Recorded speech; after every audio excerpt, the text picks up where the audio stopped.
ca faculté des sciences juridiques et politiques bu UCAD Pape Momar Sy ñu ngi lay nuyu. maa ngi leen di nuyu di fédéral sama mbëgte tey lu ma fi teew pour ñu échanger ci benn sujet boo xam ni mun nañ wax ni dafa nekk actualité fii si suñu réew muy Sénégal ak ci yenn réew itam ci biir Afrique. am nañ mbégte bu baax a baax am la ci suñu plateau à côté de lui Babacar Mbaye Ngaraf yow itam ñu ngi lay nuyu bu baax a baax muy njiital le mouvement Alliance Sauver le Sénégal. am mbégte lool ci ñëwaat fii ci Sen TV partager yéen ay xalaat di am mbégte également di partager plateau bi ak suñu nit ku baax monsieur Sy. ñun itam ñu ngi leen di jaajëfal bu baax a baax ci seen teewaay plateau bi dinañu ci ànd ak Ndeye Dimet Ndaw ànd ci également ak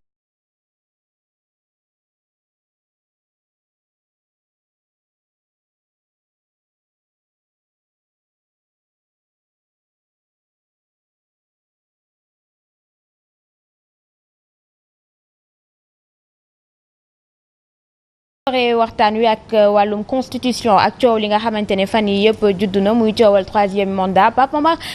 tey nan la yan mécanisme la ñu war a teg ba nga xamante ne franchement di njiital réew bu ñëw taayee constitution bi ba nga xamante ne daf koy arranger ñu dakkal ko ba faw. waaw pour ñu tontu ci laaj boobu dañoo war a jéem a remonter tuuti pour laajte maanaam pourquoi. ñu gis disposition yooyu ci plupart des constitutions en Afrique parce que tey bu ñuy xayma mun nañ wax lu ma 35 pays à travers donc le continent africain dugal nañ ko ci seen charte réew. am na tamit pour mottali kàddu gi 12 pays yoo xam ni ñoom dugaluñ ko ci seen charte réew mais bu ñu naan la tendance lourde tey. mooy que la plupart donc des États africains effectivement d'accord nañ pour consacrer le principe de la limitation du nombre donc de mandats dans leur charte fondamentale defe naa loolu nag bu amee ñi ngi ko commencé di gis véritablement à partir des années 1990 1990 boobu mi ngi méngoo ci li ñuy wax kii le principe du constitutionnalisme en Afrique principe constitutionnalisme boobu ñu ngi ko déclenché avec le processus de démocratisation parce que avant 1990 dañu gisoon ni maanaam li ñu naan joxante lenge ci mbirum nguur lu jafe woon la ci Afrique ba nga xam ni dëkk yu bëri li ñu naan coup d'état donc il fallait ñu jël fusil pour que nguur gi jóge ci loxo bi pour dem ci loxo bi léegi nag bi ñu consacrer le principe les principes démocratiques à partir des années 90 ñu ne il faut que pour ñu dooleel li ñuy wax la démocratie étant le régime dans lequel le peuple est le titulaire exclusif du pouvoir il faut donc ñu permettre li ñu naan dévolution démocratique du pouvoir parce que la plupart des démocraties qui existaient en Afrique xamuñu woon li ñu naan alternance par exemple au Sénégal am na ñu ko doon même taquiner naan c'est une démocratie sans alternance à partir de cet instant donc ñu ne léegi jaadu na régime boo xam ni def nga fi ñaari mandat léegi nga joxe lenge yi donc loolu moom moo andi li ñu naan limitation du nombre donc de mandats en Afrique. Dimet. voilà ma lay nuyu Khady di nuyu ñuy seetaan ñëpp di nuyu suñu invité yi ak Fatou Abdou aussi ma lay nuyu alors tey Sénégal coowul 3e mandat dafa commencé waat nit ñi di ko waxtaanee tey lan lañ mën a jàpp tey ci constitution bi soxal lu jëm ci mbiru mandat wu président Macky Sall ndax mandat bi moo ko fi dese keneen ñëw. ay la yéwén bu ñuy seet bu baax. depuis référendum bi ñu initié fii en 2016 te mu andi li ñu naan révision de la charte fondamentale disons que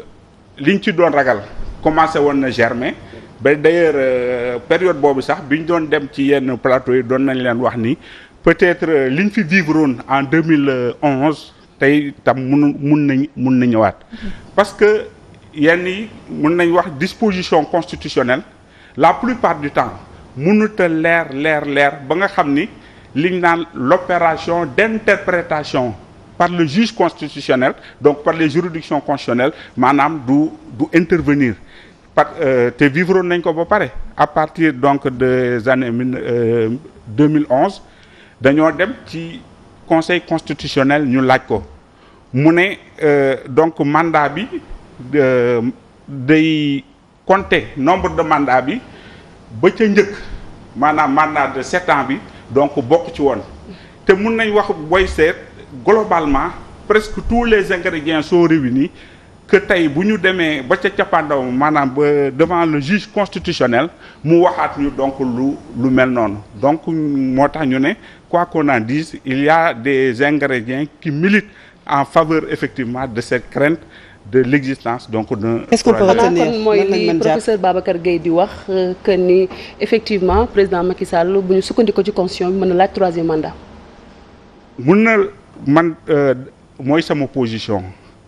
Pourquoi mu nekk sama position parce que c'est vrai que am na ay jéego yu ñu def en disant que nul ne peut faire 2 mandats consécutifs. Mais il y a lieu de se demander de quel mandat on parle, d'un mandat relatif au quinquennat ou bien d'un mandat relatif à l'ancien septennat.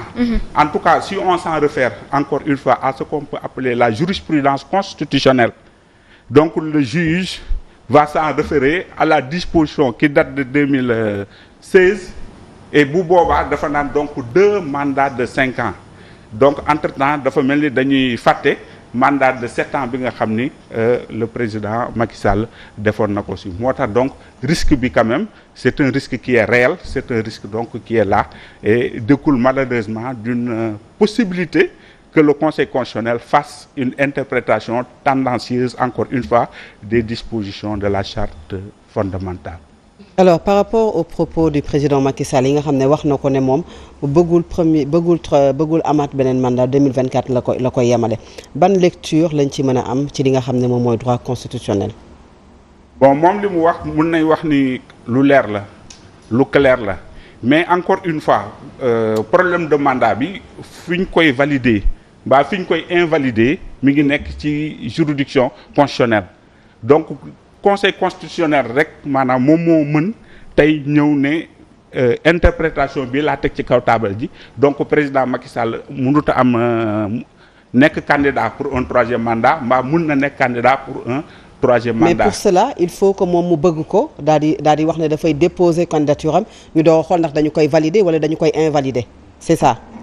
Il faut mu bëgg ko bien entendu. Sa volonté doit exister. Ensuite, volonté suivie d'un acte, c'est-à-dire la saisine du Conseil constitutionnel. D'autant plus que entre-temps d'ailleurs, on nous a servi, disons, une autre innovation en disant que désormais, au niveau du Conseil constitutionnel, décision ak avis yëpp benn la.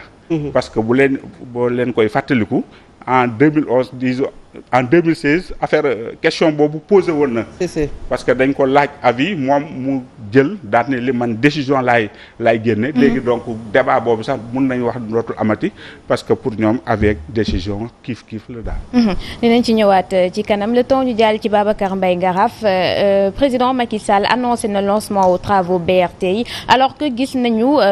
TER bi ni nga xamante xaalis bi nga xamante ne déjà moom dañ ci def ba noppi inauguré ko te ba tey mënuñu ko utiliser tey également ñuy indiwaat beneen projet boo xamante ne dañuy ciy dugalaat xaalis am également ay doomu aadama yu ci nar a loru. Merci madame, la question est d'une importance capitale en même temps aussi ci pertinence mais dama bëggoon nga may ma rek ma joxe sama xalaat ci question bi nga bien sûr allez-y mon frère si allez-y parce que bu ñu fàttali ñu ngi tudd Alliance Sauver le Sénégal maanaam sauver ne ki koy def su mënee anticiper ba crise du am moo ko gënal mbaa ba crise du am muy soog a jóg gis nga pour man affaire du 3e mandat bi ñuy wax ça ne mérite même pas un débat du Macky Sall ma koy tranché encore mooy le Conseil constitutionnel le peuple sénégalais mooy am fulla ak fayda won leen ni d'avance dama invalider waxuma sax candidature mais une idée sax de candidature pour man di ci waxtaane sax jox courage Macky Sall ak ñoñom la pour ñu yaakaar ni war naa mën a ne mais Babacar du question jox courage président Macky Sall mais bu ñu sukkandikoo ci li professeur wax tey jii di tudd mbirum jurisprudence constitutionnelle kon mën nañ jàpp ne tey jii bu ñu demee ba ci digg ba président de la république laaj 3e mandat bu ñu ko sukkandikoo ci constitution bi dañuy jàpp lu jaadu la lépp dafa dépendre rek ci fulla ak fayda ak farlu gi Sénégal yi di wone bala idée bi di juddu gis nga ñi bëgg a yàq lañ bëgg a yàq bu lañ jaralee feebar ñun ñu koy aar war nañ jaral dee. mais actes yi nga gis lu ci mel ne tey ñu tekki ndombal tànk nga xam ne mooy Moustapha Diakhaté wax ne dindi nañu ko ci li nga xam ne mu nekkoon ministre conseiller li ko jiitu Sori Kaba te Moustapha Diakhaté dégg nañu ko émission ki nga xam ne mooy Ahmed Aïdara seen jotaay mu yëy yàbbi ci 3e mandat bi loolu démb la tey li nga xam ne mooy quotidien d'information yi xëyee ko Sori Kaba ñu tekki ndombal tànkam ñaari limogeage yooyu tegle te li ko wundu ñu bëri yaakaar ne kàddu gi nga xam ne ñu ngi koy faral di yëkkati jëm ci ñetteelu mandat Macky Sall la ban lecture nga ci am yow. mais absolument xam nga tombe mu waral ay gaz su fekkee Sori Kaba rek wax ñu xëy dàq ko Moustapha Diakhaté wax ko ñu xëy dàq ko li ñu xel yëpp ma daje mooy ne kon effectivement dafa mel ni léegi bouche cousue la bu kenn wax jëmale ko 3e mandat te pare sax Macky Sall ne bu ko wax na carrément que bu ñu wax ci waxi 3e mandat waaye nag dañu fàttaliku ne aussi Macky Sall yàgg na sévir ci ay nit ñoo xam dañu taxaw ci défendre la bonne gouvernance wala ñuy wax kàddu dëgg su ngeen fàttalikoo Ousmane Sonko bi ñu koy njëkk a dàq dafa woon leen dul exercer un devoir de dénonciation ci lañ ko tuumaal ba dàq ko xañ ko liggéeyam Nafi Ngom Keïta ñu dénk ko ab liggéey muy enquêter ñu xëy dàq ko parce que tout simplement dafa gëmoon la bonne gouvernance gëm la reddition des comptes kon Macky Sall yàgg na sévir à chaque fois que nit def loo xam ni maanaam dafay défendre askan kon tey bu defee lii rek dafa nekk suite logique lam daa def mais 3e mandat day dimee Fatou Abdou man jàpp naa ne sa xel mi ci xel Macky Sall de waaye ñun ñoo ko ci war a teel a dindi en quoi faisant wan ko fulla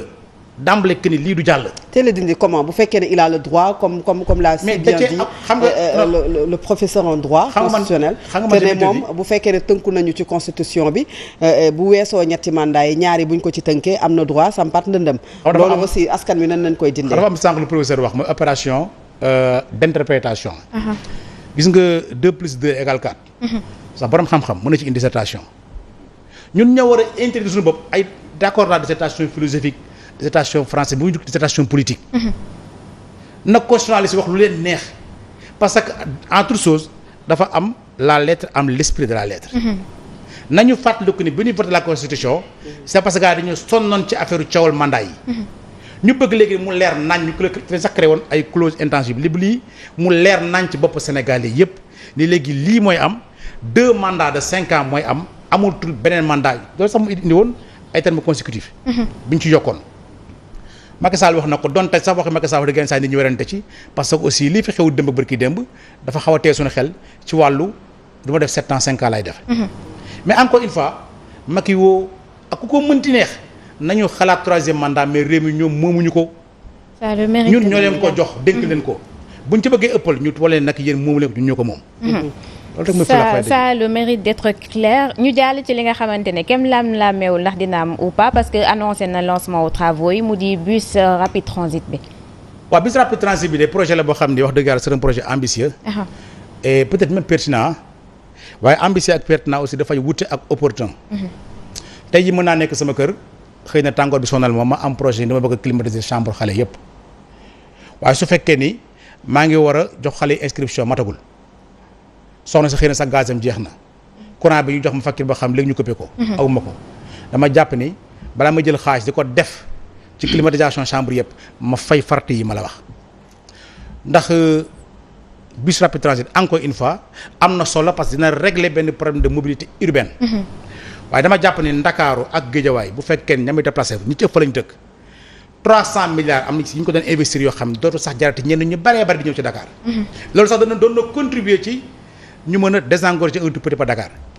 tey jii bari na Guédiawaye ñu fay jógee di xëy si Dakar bu ñu ñëwee ñu nekk dans le secteur informel dañuy ñëw Sandaga parce que dañuy jaay ñii dañuy ñëw jënd si parce que marché yu baax wala marché yu mag jàpp nañ ne amu fa. ma foog ne 300 milliards yooyu am na fu ñu ko doon def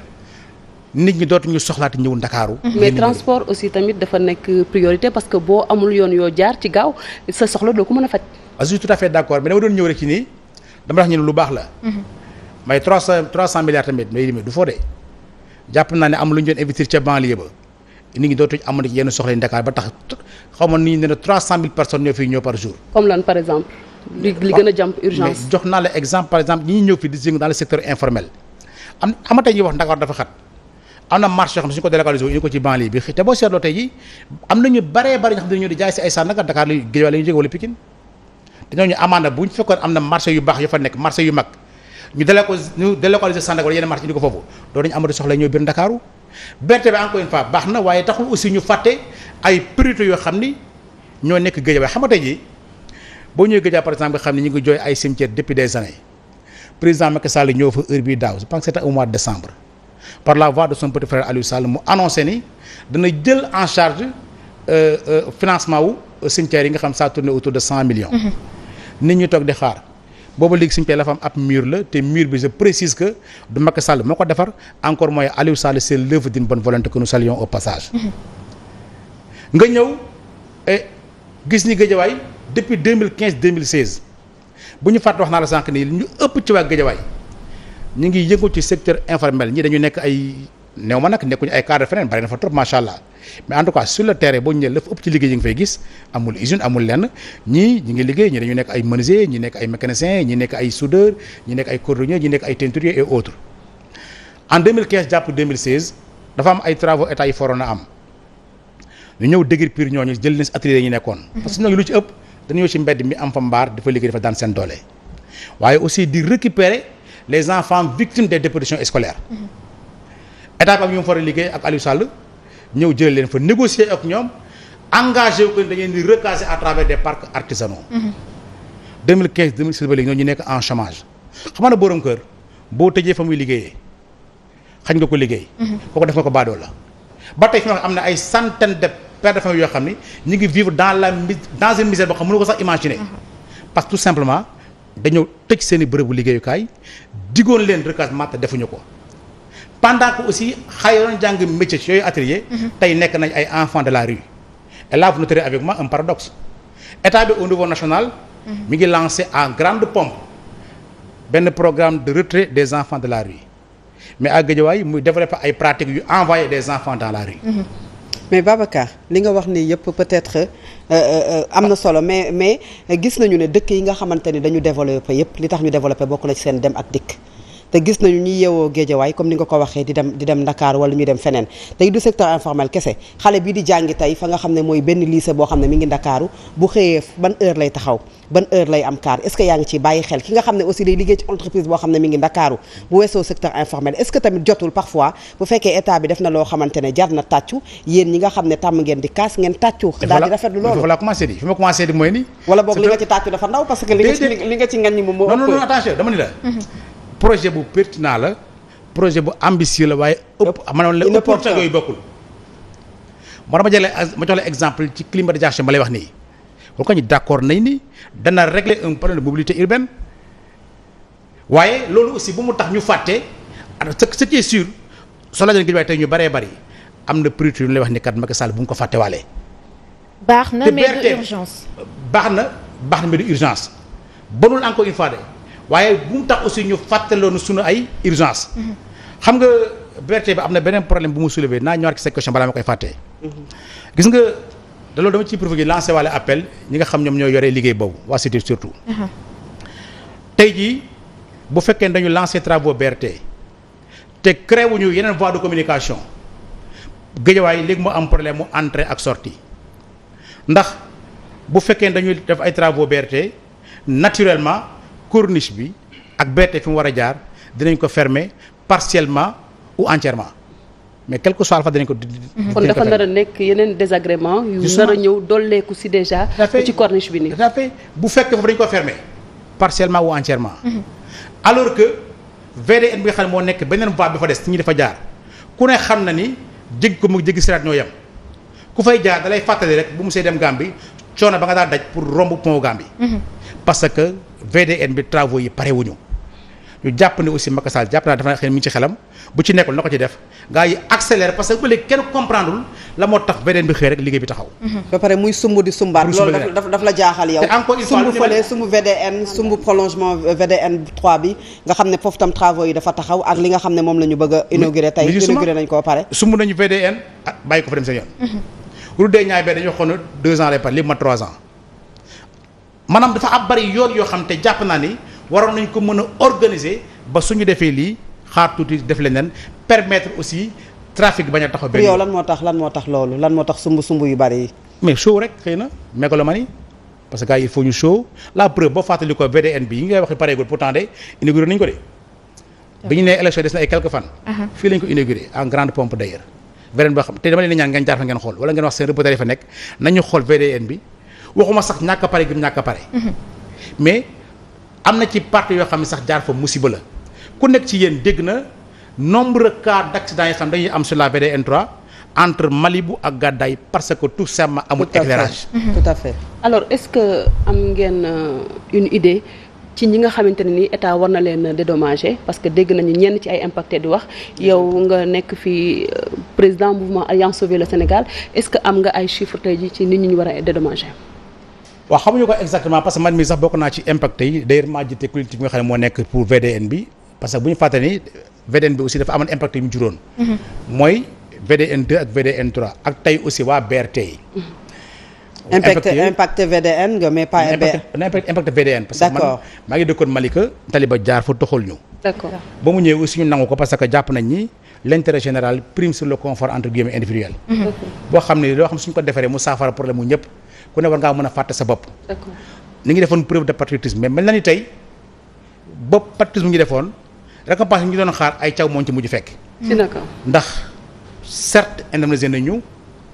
waaye aussi dañuy waxoon dañuy jox ay parcelles 2014 dañu toj suñu kër ya 2014 ba tey 2019 5 ans après nit ñaa ngi xaar. seen recasement. léegi ci BRT bi nag ci BRT bi aussi am na ci ñoo xam ne toj nañ seen i kër. BRT ak VDN 2 ak VDN 3 ñoo bokk fi ñu recaser mooy Malika. travaux Malika yi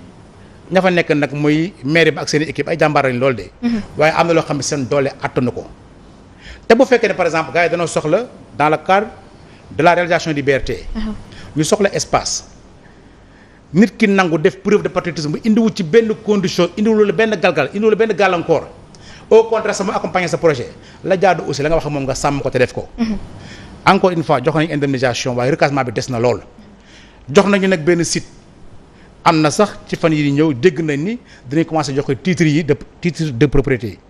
waaye dëkkuwaay na nga ci lancer appel président Macky Sall ñoo xam ne dëkkuwaay nekkul kese kër. dëkkuwaay dafa am ña dëkk ca dëkk ba école bi ñu war a jàngee am poste de santé bu ñu war a fajoo am jàkk wala lieu de culte ba moo xam jàkkaarloo ak église bu ñuy jaamoo yàlla. am war a teel sport dafa amul. encore une fois nag le maire wax dëgg yàlla ba fa nekk ak équipe ña ngay def lu ñu mën waaye am na loo xam ne état moo ko mën état bi nga xam ne moo tuxal waa BRT. tuxal waa VDN 2 tuxal waa VDN 3 jàpp naa ni ma war a bàyyi xel ci ñi fa ñu war a dëkk am na ay jumtukaay yu ñuy soxla nañ fa def école dafa poste de santé dafa mosquée dafa terrain sport dafa marché. waaye fañ bëgg a yóbbu nit ñi sori na sori goo xam ni yii ma lay wax su fa amul di nga dégg ay xale yu bari seen jàng yàqu di nga dégg seen moromu jigéen yu bari di jàmbat ay coono ndax amuñu marché bu ñu duggee. loolu nag encore une fois mairie mënu ko état ma ko mën na ko état bi def. alors Pape Momar tey fii ñu yegg peut-être ci coow li ko wundu bokk na ci ay textes yoo xamante ne du leer dafay flou alors tey lan la ñu mën a wax fii ci Sénégal ci wàllub yoon ci principe non rétroactivité. textes yu du leer yuy flou textes yu ñuy interpréter dama yaakaar ni itam am na lu ko ëpp importance te nga xam ni dañoo noter déficitam sinon absence totale am mooy liñ naan culture démocratique. parce que tey bu dee nit mën na par exemple def 7 ans au pouvoir et à la faveur d'une interprétation constitutionnelle mu ne 7 ans yooyu kenn nuñ ko waxati compté wu ko léegi dama jublu rek ci 5 ans yu njëkk yi. ak 5 ans yi nekk sama kanam defe naa tey bu ñuy. critiquer la plus fonctionnement régime africain yi ci ëpp dañuy gis ni suñu homme politique yi ñiy incarner suñu institution yi dañoo amul loolu ñu naan culture démocratique parce que am na yenn dëkk yoo xam ne sax on n'a pas besoin en réalité d'insérer pareille disposition dans les chartes fondamentales et terewul ni ñoom par leur coutume et donc par leur esprit effectivement kenn ci ñoom xalaatul weesu donc nombre de mandat boobu ñu la tegal. donc nga teg ci le principe de la rétroactivité. en tout cas bu dee disposition constitutionnelle yi nga xam ne ñun moom la ñuy manipuler donc di ko jéem jàngal suñu étudiants yi mun nañ wax ce sont des dispositions d'application immédiate. tey charte fondamentale bi lépp luñ ci dëxëñ te nga ba mu entrer en vigueur. bu ñëwee day dàq lépp li nga xam ni nekkoon na fi. donc de ce. yaa ngi wax culture démocratique mais tamit lan moo tee ñiy bind droit bi di ko bind ba mu leer ñu bañ a tudd ay article tel alinéa tel. pourtant comme suñu article 27 bi. biñ ko bindee ba pare pourtant yëkkati woon nañ suñu kàddu ne leen nañu jël benn bribe de phrase rek dugal ko ci biir charte fondamentale bi dire simplement que le mandat de 7 ans est compris dans le décompte. bribe de phrase boobu rek buñ ko ci dugaloon tey amul foo mën a jaarale nuñ koy waxati interprétation constitutionnelle ba génn ci. lu tax dugaluñ ko ci. justement c'est pour ouvrir les vannes ëllëg juge constitutionnel bi bu ko neexee mu jaar fii comme bu ko neexee mu jaar beneen yoon tandis que buñ ko ci dugaloon yaakaar naa ni tey. lan la dañu nekk en complicité avec nos chefs d'État wala c'est quoi le problème. en général globalement en Afrique gis nañ ni juge yooyu tey. exclusivement au Sénégal. comme ñi ngi ci kaw Sénégal balaa ñoo dem ci kaw yi nga xam ne waaw li may wax noonu sax dafa valable d'abord ci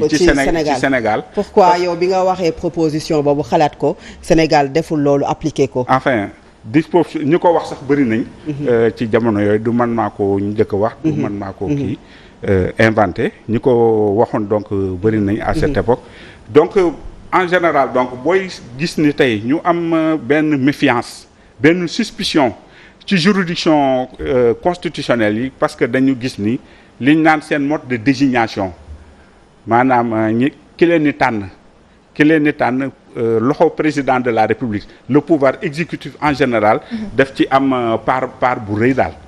te malheureusement mooy c'est ce qui compose quand même le conseil constitutionnel par exemple voilà. C'est le président moom di choisir ce qui fait que am na si ñoo xam ne wala ñu ko sañ a wax mën nañu ubbil comme ni nga ko waxee ay vannes yoo xamante ne dina permettre voilà fu ko neex moom mu jaaree ay interprétation yoo xam ni day épouser les intérêts du régime en place alors que par une phrase magistrale rappelée donc par le juge Badinter nee na bu intérêt général taxawee yow war ngaa fàtte autorité bi nga xam ne moo la teg fii pour que effectivement nan la ñu mën a def kon pour loolu dañ il faut que l'exécutif dootul choisir ñi nga xamante ne ñoom ñooy nekk ci conseil constitutionnel. en tout cas am na fi ay dëkk encore une fois en Afrique comme Bénin comme Gabon yoo xam ni dañoo procéder à ce qu'on peut appeler une démocratisation ci mode de désignation des juges constitutionnels maanaam bàyyiwuñu rek président de la république ne ko mun ngaa nommer par exemple bu dee juges yi 7 lañ mun ngaa nommer 5 yi mbaa mun ngaa nommer 6 yi et cetera et cetera. mais dañuy wër ci autorité yëpp ku nekk ñu ne la nomel kenn même parfois sax ñu ñëw ci université ne ko tànnal kenn dem ci barreau bi ne ko tànnal kenn ci ordre yi et cetera loolu tam sedd nañ bu dee def nañ ci ay effort dina xaw a wàññi tuuti liñ naan mainmise du pouvoir exécutif sur le fonctionnement de la justice en général et rawatina nag de la justice constitutionnelle en particulier alors tey encore une fois mu ñëwaat ci manque de culture démocratique bi ak vannes yi nga wax ni dañu koy ubbi léeg-léeg est-ce que tey du jox dëgg kon ñuy wax ni justice moomul boppam justice moomul boppam dans un sens en tout cas bu ñuy seet ci domaine politique bi mun nañ gis ni tey am na beaucoup de décisions sujettes à caution maanaam yoo xam ne tey véritablement xel mën na ci tey te effectivement mën nañu sukkandiku ci décision yooyu pour dire effectivement qu'il y a des failles quant à la concrétisation effectivement de l'indépendance donc de la justice même si d'aucuns vous diront que l'indépendance du juge dépend de la personnalité, de sa propre personnalité et que les textes ont beau être parfaits, effectivement, si le juge n'a pas en lui-même cette volonté d'assurer son indépendance, jamais il ne le sera. Alors tey jii est-ce que am nañ moyen verrouiller constitution ba nga xamante ne nii bépp président bu fi ñëwati du ko laal. xam nga depuis 2011 président Ablaye Wade ma def moo njëkk a wax fi verrouillé naa constitution bi mun nañ wax ni tamit la dernière déclaration faite par le président Macky Sall c'est fini pour moi quelque part on a comme l'impression que donc verrouillé na te d'ailleurs sax moom la ñu doon tegal ci table ji pour ñu vendre ce qu'on appelle donc le référendum. Mais comme que droit tam nañ ko waxte dee droit dafa nekk loolu Karl Marx di wax ni superstructure la maanaam frontière entre droit ak politique ak intérêt de façon générale kenn mënu leen a séparer droit quelque part mën nañ ko toujours waxloo ñi nga xam ne ñoo nekk ci nguur gi mën nañ ko toujours waxloo jëmale ko orienté ko fi nga xam ni c'est dans le sens donc de leurs intérêts. D'accord, mais le problème mooy par exemple États-Unis constitution bi wax nañu ni dafa yàgg te kenn laalu ko pourquoi mënuñu inspirer ci dëkk yooyu donte boo waxee ñu ne ñoo ngi c'est des pays hyper développés. Enfin kenn laalu ko c'est une façon de dire. Peut-être laal yi bëriwul daal. D'accord, laal yi bëriwul et tam du laal yoo xam ni pour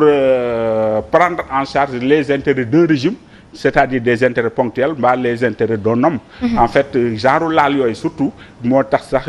ñuy ŋàññi en fait li ñu naan opération de révision des chartes fondamentales en Afrique parce que pour un oui pour un non pour des intérêts crypto-personnels on procède à des révisions donc constitutionnelles qui ne répondent à aucune espèce de pertinence. Ce qui s'est passé par exemple en Guinée-Conakry ndax tey mënuñu dem ba constitution bi dellu ginnaaw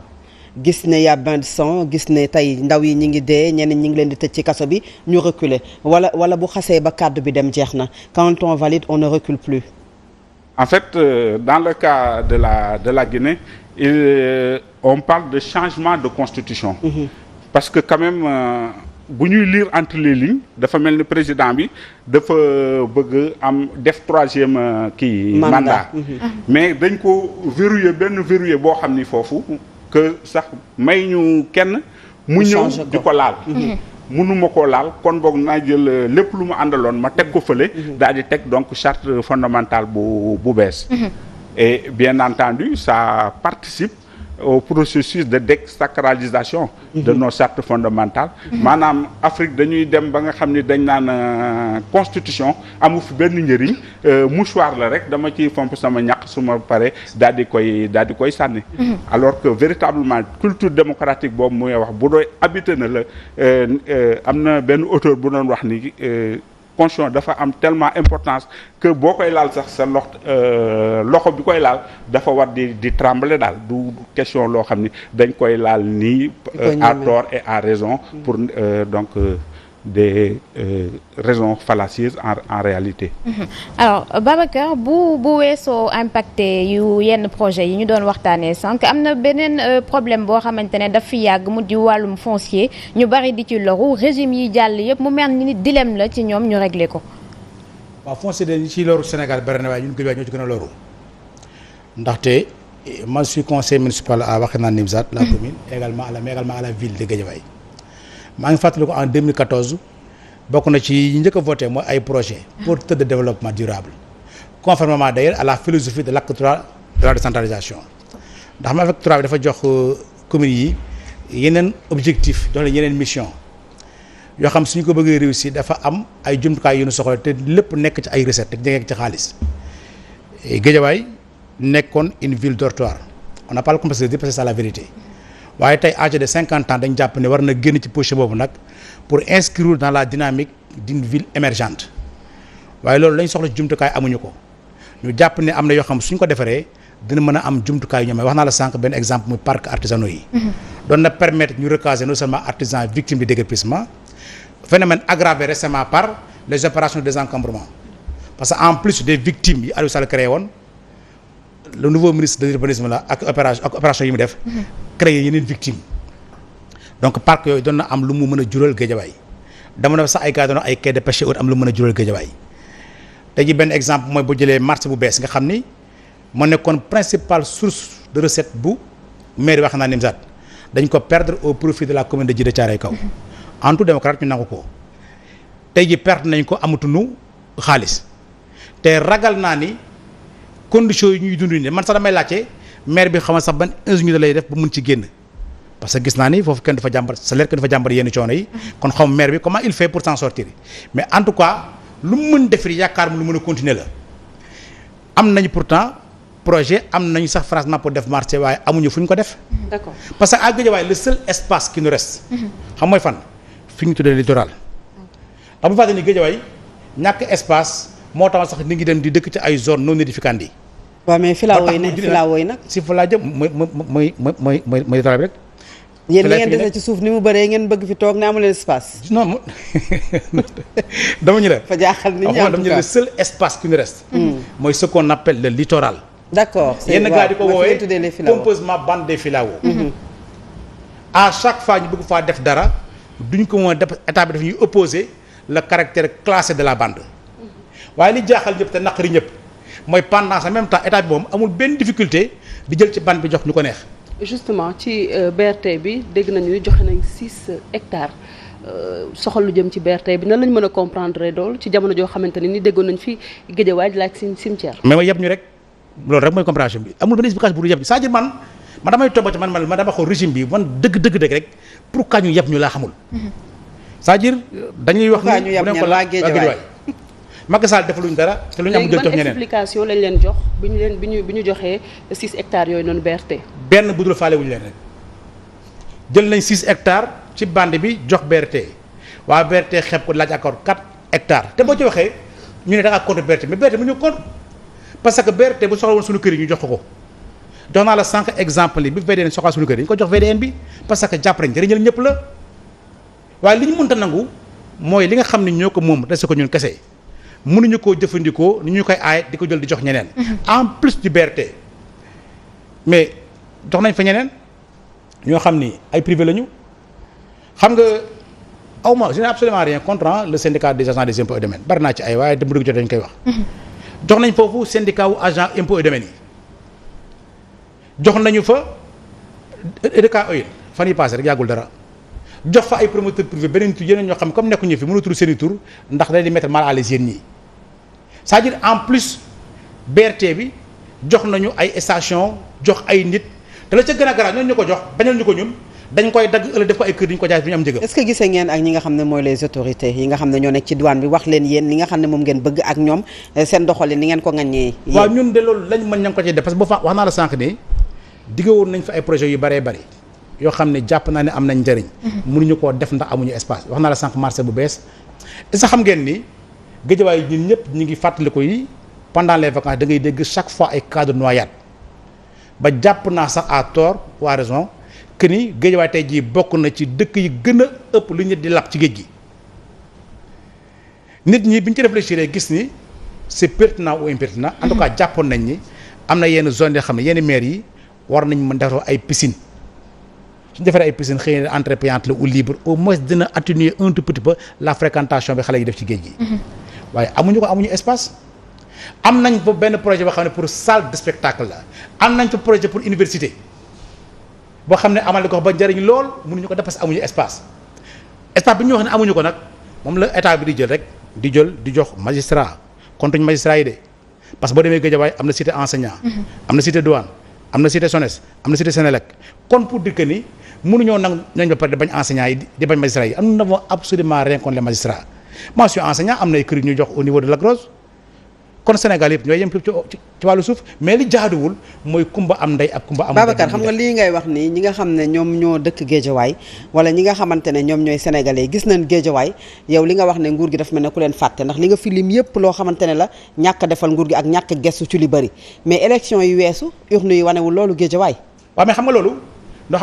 xam ci laa la jëm donc vous êtes satisfait quand même ci li nga xam ne moom la fi Macky Sall nekkee woon ci juróom-ñaari at yi jëm ci juróomi at yi moo tax ngeen tabaat ko. déedéet on n'est pas du tout satisfait xam nga li nga wax choix la nit dina gis sax xëy na kii baaxul ci man waaye naa ko votel. ah oui pourquoi. xaw ma loolu dañ ko laaj ñi nga xam ne ñoo ko votel parce que nit suñu meree Macky Sall sax Aliou Sall ñu war a gën a mere en réalité xam nga ma laaj sànq benn question ni ma lan moo tax loolu mën a am man la yëpp ñu parce que su magistrat yi mënee am foofu suuf contrôle leen parce que ñun enseignants yi am nañ feneen mécanicien am na feneen docteur am na feneen kon loolu du problème bi waaye encore fa li ñu nangul mooy jox ñenn ñi xañ waa Guédiawaye xam nga tax magistrat yi mën koo am parce que dañoo am ay njiit yoo xam dañoo taxaw porter seeni projet ñafe ko ba am ko ñun ni Guédiawaye loolu lañu amul xam la ñu amul ñun dañu amul maire bu ñu taxaw d'accord suñu maire daf ñoo talul mi ngi ci portal bi rek chaque fois ok commission nationale réforme foncière amaloon na ay liggéey alors comme yow conseiller municipal nga ca ville bu Guédiawaye est-ce que am nga ay écho ci liggéey boobu nga xamante ne nii commission bi defoon na ko. waaw liggéey boobu man daal li ma constaté mooy Macky Sall moom lépp lu ko ñor saa yu xëyee ma nga ca waaye lu ko ñorol kenn du ci déggati dara. non bàyyil Macky Sall bi nga attaqué wax dëgg tamit commission bi en fait lan nga non la commission lu concret loo xamante ne ni lu réel loo xamante ni mën na ko jàpp loolu tax ma ne du ma bàyyi Macky Sall parce que la commission a remis son rapport au président Macky Sall bi ko santoon mission suñu appliquer conclusion yi kan lañ koy jiiñ d'accord moom kese la kon léegi yow lan lañ mën a jàpp ci commission bi soxla lu jëm ci mbirum Guédiawaye mais defaguñ ci c'est-à-dire ñun xamaguñ sax rapport bi commission bi ay conclusion xamuñu ko parce que ñoom bañ paree dañ koo jébbal le président Macky Sall te livré gu ko au grand public. mais est-ce que tey nekkul seen liggéey tey ngeen jug yuuxu fëgg ci table ji ngir li nekk ci liggéey boobu noonu ñu fësal ko. bu doon fëgg table dañ koy mën a concrétiser maa la Guédiawaye seen loxo yëpp neewi na ndax fëgg table. dañoo fëgg table buy bëgg a dee waaye nguur gi daf ñoo faalewul te ka jotee ña nga xam boog ñoo jotee ca nguur ga demuñu fa wax ñoom parce que ñoom Guédiawaye du seen yitte. falu moo leen fa intéressé. la preuve bu ñu fa élection jotee lañ fay ñëw su élection pare dootuñu fa ñëwati. moo tax nag question bi Fatou Abdou Ndiaye posé mu pertinente la moo tax malgré tout cela ça veut ko co gagné kooku dañu koy nag posé question boo xam ne xëy na waa Guédiawaye yëpp ñoo war a toog def ndëpp seen bopp nag xool est-ce que nag jotul ñoom ñu tal seen bopp nag quand même. D'accord. alors la dernière question ñu beral ko Pape Momar wax ci coowal 94 milliards yi tey est-ce que jotul yenn mbir yi ñu bañ ko yóbbu Assemblée nationale di ko dénk organe de contrôle yi par exemple. en tout cas man de sam position ci mbir mi leer na Assemblée nationale c'est une institution comme toutes les autres mécanisme de fonctionnement Assemblée nationale aussi moo prévoir yooyu ñu naan commission d'enquête. Donc je ne vois pas pourquoi effectivement bu amee lu ñuy war a leeral duñ ko commencer foofu d'autant plus que l'un des protagonistes et député. Même si effectivement on ne se leurre pas de la dimension politique ou politicienne effectivement du fonctionnement de ces commissions d'enquête. alors nan lañu mën a jàngatee tey commission bi def liggéeyam ñu xaar ba ñu suba lay génn Ousmane Sonko door a porter plainte stratégie la wala lan la. mun na nekk stratégie mun na tamit nekk loo xam ne disons dafa tombé. En tout cas c'est le jour J ou bien la veille effectivement qu'on a parlé d'une convocation de la part du juge effectivement pour essayer d'entendre en tout cas ou bien pour que ñu asseoir ce qu'on appelle le déclenchement donc de la procédure. Bon mais de ce point de vue et globalement encore une fois suñu institution yi tamit mun nañ leen ŋàññi de mun nañ leen critiquer mais nag waruñu leen comment dirais-je nappaaje de telle façon que du ñu amanti disons benn njëriñ tant que ces institutions sont là. Il faut effectivement ñu leen ñuy jaar ci ñoom daal. pour di mën a régler donc suñuy contrat